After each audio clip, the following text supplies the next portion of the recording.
भंडारा जिल्ह्यातील विविध ठिकाणच्या दारू आणि जुगार अड्ड्यांवर पोलिसांनी छापा टाकून कारवाई केली असता 23 आरोपींच्या ताब्यातून तब्बल 1,73,120 रुपयांचा मुद्देमाल जप्त केला आहे।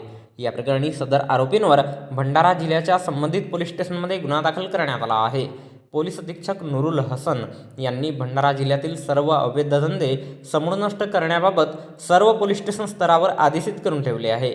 त्याच अनुषंगाने पोलीस अधीक्षक नुरुल हसन यांच्या सूचनेनुसार दिनांक 25 मार्च रोजी सकाळी 9 ते रात्री 11 वाजता दरम्यान पोलीस स्टेशन स्तरावर दारू आणि जुगार अड्ड्यांवर विविध ठिकाणी पोलिसांनी छापेमार कारवाई केली असता 23 आरोपींच्या ताब्यातून दारू गाडण्याचे साहित्य आणि जुगार खेळण्याचे साहित्य असा एकूण किंमत 1,73,120 रुपयांचा मुद्देमाल जप्त करण्यात आला आहे। या प्रकरणी सदर आरोपींवर करडी, आंधळगाव, साकोली, पवनी, भंडारा, मोहाडी, कारधा, जवाहरनगर, तुमसर, गोबरवाही, लाखनी आणि अड्याळ या पोलीस स्टेशनमध्ये गुन्हा नोंदवण्यात आला आहे।